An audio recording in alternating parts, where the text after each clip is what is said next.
কোরআনে কারিমে স্পষ্ট ভাষায় বলা হয়েছে, ওয়াতুল ইয়াতামা আমওয়ালাহুম ওয়ালা তাবাদদালুল খাবিসা বিত-তাইয়্যিব। এতিমের মাল, ধন সম্পত্তি যথাযথভাবে তাদের হাতে ফিরিয়ে দাও। ওয়ালা তাবাদদালুল খাবিসা বিত-তাইয়্যিব, আর তাদের ভালো মালগুলি তোমার খারাপ মাল দিয়া বদলাইয়া দিও না। ওয়ালা তাকুলু আমওয়ালাহুম ইলা আমওয়ালিকুম ইন্নাহু কানা হুবান কাবীরা। আর তাদের সম্পদ তোমাদের সম্পদের সাথে যেন মিশাইয়া হজম করে ফেলে দিও না, এটা অত্যন্ত মস্ত বড় গুনাহ। এ কাজ তোমরা করবে না। এতিমের ধন সম্পত্তি সাধারণত মামা এবং চাচাদের হাতে থাকে, ঠিক কিনা? কথা বোঝেন কিনা? এতিমের সম্পদ থাকে তাদের কাছে, মামা আর চাচাদের কাছেই বেশিরভাগ থাকে। এতিম তো ছোট্ট মানুষ, বড় হতে সময় লাগে। এই ফাঁকে তার ভালো মালগুলি নিয়ে তার বদলে নিজের পচা মাল রেখে দেয়, অথবা তার ভালো সম্পত্তিটা নিজের সম্পত্তির সাথে মিলাইয়া একাকার করে ফেলে দেয়। আল্লাহ রাব্বুল আলামিন কঠোরভাবে নিষেধ করেছেন, খবরদার এই কাজটি করবে না।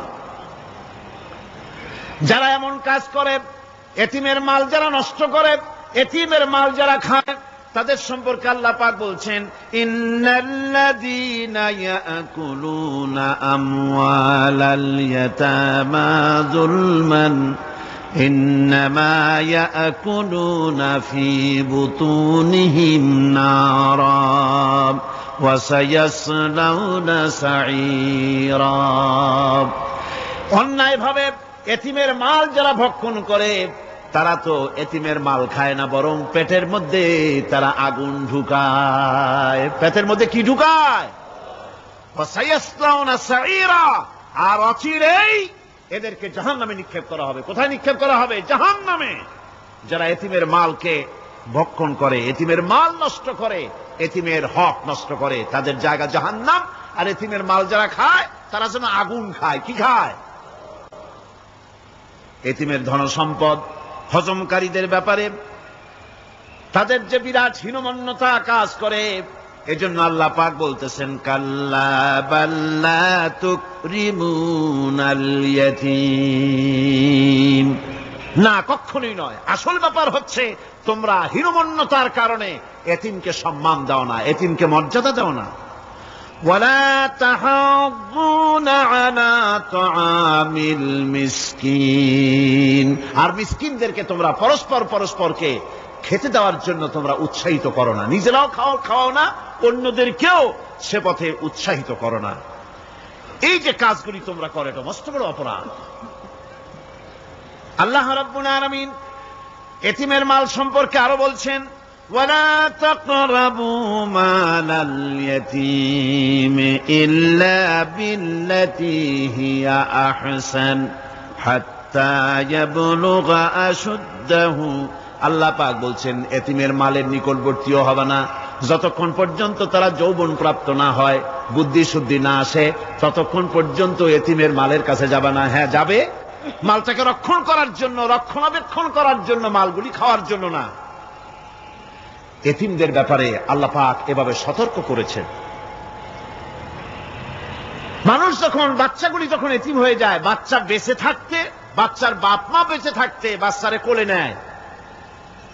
দেখবেন বড় লোকের ছেলে দেখতে ভালো দেখা যাচ্ছে না, নাকে ময়লা, তাতে ময়লা, তারপরেও বড় লোক, সেই জন্য বাচ্চাটারে কোলে নেয়। ইচ্ছা করে না, তারপরেও তারে খুশি কোলার জন্য কোলে নেয়। করে না কি এরকম করে। বাপ মা বেঁচে আছে, তখন চাচাতে মামুতে ভাগ্নাকে ভাতিজাকে আদর করে কোলে নেয়, ঘাড়ে নেয়, চুমা খায়। আর যখন বাপ মা মরে গেল, বাপ যখন মারা গেল, এই ছোট্ট বাচ্চাটি চাচার দিকে ফেলফাল করে তাকায়, মায়ের দিকে তার মামার দিকে ফেলফাল করে তাকায়, একটি বারের জন্য কোলে নিয়ে তখন আর আদর করে না। মনের মধ্যে তখন দুর্বিসন্ধি থাকে, এই বাচ্চা মরুক, অথবা তার সম্পদ যা আছে সম্পদগুলিকে লুটপাট করে নেয়। দেখেন, এবার মিলান কথার সাথে আল্লাহ পাকের, লাইসাল বিররা আন তুওয়াল্লু বুজুহাকুম কিবালাল মাশরিকি ওয়াল মাগরিব। পূর্ব পশ্চিমে কত মাথা ঘুরালে, কত সেজদা দিলে, এটাই কিন্তু পুণ্যবান হওয়ার জন্য বড় কথা নয়। বরং শর্তই হলো আগে যা বলেছি সেগুলি। আর শর্ত হলো এতিম মিসকিনদেরকে, বিধবাদেরকে, অসহায়দেরকে সাহায্য করতে হবে। এগুলি করলে তাহলে তুমি মুমিন বলে প্রমাণিত হবে। তুমি সৎ ব্যক্তি, ভালো মানুষ, নেককার, পুণ্যবান বলে আল্লাহ পাকের দরবারে তুমি প্রমাণিত হবে। আমি এই বিষয়ের উপরে রাত প্রায় অনেক হয়ে গিয়েছে, 9:45 মতো। অনেক দূর থেকে আপনারা আসেন, কাজী আমি আলোচনা আজকে আর বাড়াবো না। মোনাজাতের জন্য বসেন, এক্ষুনি মোনাজাত। মোনাজাতের জন্য দাঁড়ানো ভাইরা সব বসে পড়েন। আল্লাহুম্মা আমিন। রব্বানা যালামনা আনফুসানা ওয়া ইন লাম তাগফির লানা ওয়া তারহামনা লানাকুনান্না মিনাল খাসিরিন।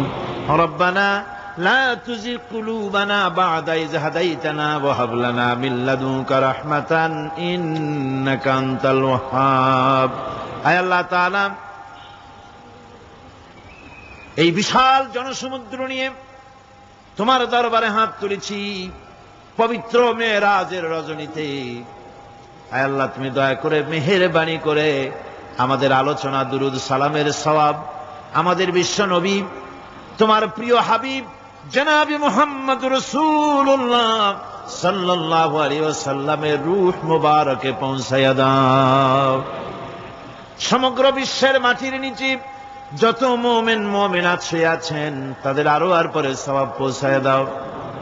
আমাদের মা বাপ যাদের দুনিয়া থেকেই বিদায় হয়ে গেল, আল্লাহ কবরগুলিকে জান্নাতের টুকরায় পরিণত করে দাও। রব্বির হামহুমা কামা রব্বায়ানি সগীরা। পড়েন সবাই, রব্বির হামহুমা কামা রব্বায়ানি সগীরা। আয় আল্লাহ তাআলা, বহু মানুষ দোয়া চেয়েছি, কতজনের কত কষ্ট। কেউ হসপিটালে আছে, কারো অপারেশন হবে, কেউ বা মরে গেছে, কেউ বা মামলায় মোকদ্দমায় আছে, কেউ বা পারিবারিক অশান্তিতে আছে। আল্লাহ, যিনি যেই নিয়তে দোয়া চেয়েছে মেহেরবানি করে সেই নেক নিয়ত তোমার দরবারে কবুল করে নাও। বিপদগ্রস্ত লোকগুলিরে বিপদ থেকে বাঁচাইয়া দাও। আয় আল্লাহ রাব্বুল আলামিন, এই মাহফিলে লক্ষ লক্ষ জনতা সমুদ্রের ঢেউর মতো চতুর্দিক থেকে আসতে থাকে। তুমি আর তোমার কোরআন আর তোমার রাসূল ছাড়া কোনো স্বার্থ কারো মনে নাই।